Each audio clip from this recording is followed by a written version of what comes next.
안녕하세요 여러분, 바삭의 림입니다. 제가 저번에 보복 구매 가이드 영상을 올렸었는데 거기 댓글에 주짓수 팀이나 이제 네트워크에 대한 설명을 요청하신 분이 계셔서 그거를 오늘은 좀 설명드리려고 합니다. 제가 그래서 오늘은 특별하게 이 옷을 일부러 입고 왔는데요. 본 주짓수 네트워크가 본 챔스라는 브랜드와 콜라보를 해서 나온 굿즈인데요. 이거 품질이 정말 좋고 이뻤거든요. 디테일도 이쁘고 뒤에 로고가 장난 아닙니다. 이쁘죠? 오늘은 팀이랑 네트워크가 주제니까 네트워크 굿즈를 한번 입고 와봤습니다. 주짓수의 승급 체계를 좀 알고 계시는 게 좋습니다. 주짓수는 대한주짓수회라는 곳에서 승단 시스템이 있지만 원래 정통 브라질리언 주짓수에서는 한 스승님이 계속 제자를 승급해주는 사사관계 전통이 있습니다. 그래서 수련을 시작하신 다음에 팀을 옮기지 않는 한은 그 관장님에게 계속 승급을 받게 되어 있죠. 근데 이제 승급 시스템 같은 경우는 제가 뭐 승급 관련해서 많이 설명을 드렸어서 아시겠지만 승급 심사나 승급 기준이 조금 다르더라도 한 스승님에게 계속 벨트 승급을 받는 거는 거의 동일하다고 보시면 될 것 같습니다. 그래서 가끔 저희 관원분들이 제가 블랙벨트이다 보니까 승급이 끝난 줄 알고 계시는 분들이 있는데 블랙벨트도 계속 승단을 해야 돼요. 그래서 단이 계속 올라가서 하얀색 단이 감기기 시작을 하는데 저 역시 계속 승단을 해야 제 제자들에게 계속 승급을 해주고 블랙벨트로도 승급을 해줄 수 있기 때문에 지도자도 계속 수련을 해서 스승님에게 승단을 받아야 되는 거죠. 퍼플벨트 때 이제 개관을 해서 블랙벨트까지 본주짓수 군포 저희 스승님이신 이정용 관장님께 계속 승급을 받아왔고 이정용 관장님 역시 본주짓수 총관장님이신 이정우 총관장님께 승급과 승단을 받아오고 계시죠. 그럼 저희 이정우 총관장님은 또 누구에게 승단을 받으시냐면 이정우 총관장님의 스승님이신 데라이바 선생님께 승단을 받아오고 계십니다. 주짓수 승급은 이런 식으로 이루어지기 때문에 팀과 네트워크 개념이 있다고 보시면 될 것 같아요. 팀과 네트워크 설명에 앞서서 주짓수의 역사를 잠깐 설명을 드리면 많은 분들이 아시다시피 주짓수는 유도에서 시작되었는데요. 1900년대 초에 마에다 비추요 유도 선수가 브라질로 넘어가서 그레이시 가문에서 유도를 전파하게 되었습니다. 그것이 이제 주짓수의 시작이었는데요.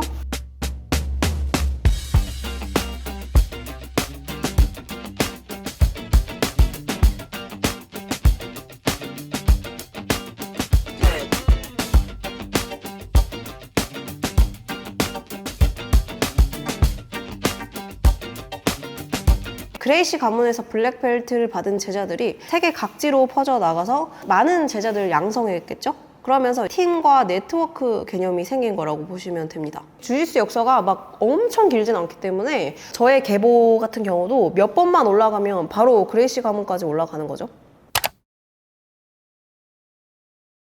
근데 이제 네트워크 같은 건 어떻게 형성이 되는 거냐면 그레이시 가문에서 탄생했기 때문에 나의 조상님은 그레이시지만 중간부터 나눠지기 때문에 거기서부터 네트워크가 형성되는 거라고 보시면 돼요. 예를 들어서 특정 팀 얘기를 하진 않고 네트워크를 설명을 해볼게요. 주짓수를 배우고 싶던 에렌 예거라는 사람이 브라질로 넘어갑니다. 그래서 브라질로 넘어가서 그레이시 가문에게 가서 주짓수를 배워서 블랙벨트를 받습니다. 근데 이제 에렌 예거가 이제 나는 내 나라로 돌아가서 제자들 양성을 하고 싶어. 그래서 본인 나라로 가서 체육관을 개관하고 제자들 양성을 합니다. 요게 이제 팀 개념이라고 보시면 되시고 에렌 예거도 제자들 양성하면서 중간중간 브라질 가서 스승님을 뵙고 계속 승급을 하면서 팀과 함께 성장을 합니다. 근데 에렌 예거에 여러 제자들이 있어요. 미카사, 아르민, 라이너 제자들이 있는데 같이 오래 수련을 하면서 제자들도 블랙벨트가 됩니다. 근데 이제 블랙벨트 중에 아르민이라는 블랙벨트 수련자가 저도 이제 체육관을 개관해서 제자들을 양성하고 싶습니다. 이렇게 얘기를 하면 체육관을 또 개관을 하겠죠. 그리고 라이너라는 제자도 체육관을 개관을 하고 미카사라는 제자도 체육관을 개관을 합니다. 그러면은 아르민, 라이너, 미카사도 체육관을 계속 운영하면서 중간중간에 이제 에렌 예거를 찾아와서 계속 주짓수를 배우고 수련을 하면서 또 승급을 계속 이어갑니다.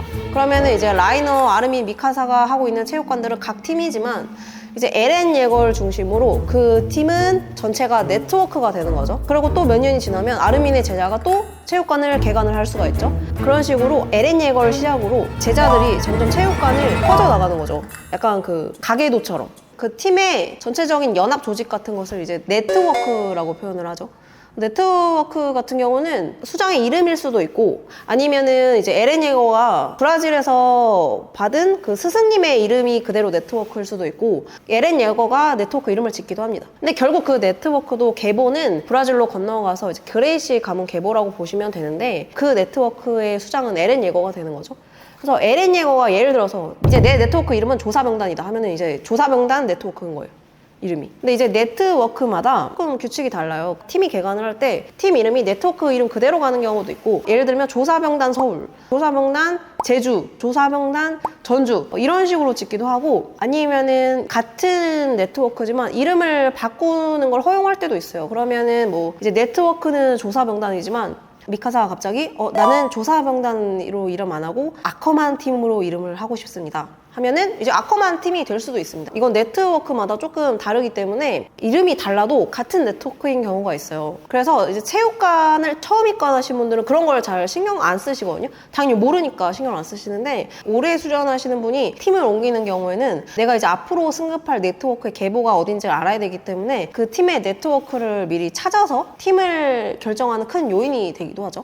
근데 간혹 이런 경우도 있습니다. 이게 몸이 커지면 가끔 충돌이 있을 수 있죠. 아니면은 나의 가치관과 맞지 않다 해서 네트워크를 이탈할 수도 있습니다. 조사병단의 네트워크이자 에렌 예거의 제자였던 라이너가 저는 이제 조사병단 네트워크를 나가고 싶습니다 이렇게 얘기할 수 있어요. 그러면 라이너 팀이 팀을 나가서 가부코인 팀으로 새로 체육관 이름을 바꿔서 이제 체육관을 운영을 하고 제자를 양성을 합니다. 근데 라이너는 이제 자기를 승급해줄 스승님이 없어진 거예요. 지금 제자들이 뭐 벨트가 낮을 때는 상관이 없지만 벨트가 점점 높아지면 본인도 승단을 어느 정도 해야 블랙벨트를 줄 수 있기 때문에 라이너도 본인을 계속 승단해줄 새로운 스승님이 필요한 거죠. 그래서 뭐 예를 들어서 뭐 말의 네트워크로 들어가서 승단을 받거나 그래서 또 제자들을 승단을 해주거나 그럼 이제 가부거인 팀은 네트워크가 말의 네트워크로 변경이 되는 거죠. 이런 게 이제 팀 네트워크 시스템이라고 보시면 될 것 같습니다. 저는 본주지수 소속인데 본주지수가 국내에서는 꽤 큰 규모의 네트워크입니다. 50개 지부 정도의 팀을 갖고 있는 네트워크인데 네트워크는 어느 정도 저는 브랜드의 그 가치가 있다고 보거든요. 생각해보시면 국내에 다양한 네트워크들이 있는데 그 네트워크마다 조금 딱 떠오르는 선수들이나 그 네트워크 이미지 같은 게 있습니다. 그게 네트워크의 브랜드 이미지라고 보시면 될 것 같은데 소속되어 있는 지도자에게 일단 좋은 점은 예를 들어서 내가 새로 신규 체육관을 개관을 했을 때 내가 그 네트워크에 소속되어 있는 것만으로도 이 네트워크의 브랜드 가치가 있기 때문에 입관하시는 분들이 주변에 다른 체육관이 있을 때 그 네트워크를 보고 그 팀에 입관하는 경우도 꽤 있습니다. 물론 그 팀마다 팀 지도자가 다르고 추구하는 게 다르기 때문에 팀마다 다 다르지만 어느 정도 같은 네트워크에 있기 때문에 그 네트워크 이미지가 주는 긍정적인 효과가 있죠.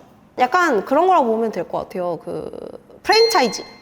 예를 들어서 제가 떡볶이를 좋아하니까 몰라 어딜 갔는데 떡볶이 지점이 많아. 근데 뭔지를 모르겠어. 뭐 새로운 곳이다 하시는 분들도 있지만 일단 엽떡이 있네? 나는 원래 엽떡을 알고 있던 사람이야. 그러면 그냥 딴 데 모르겠으면 엽떡 시키는 경우 있잖아요. 그죠? 그러니까 약간 그런 느낌이라고 보시면 됩니다.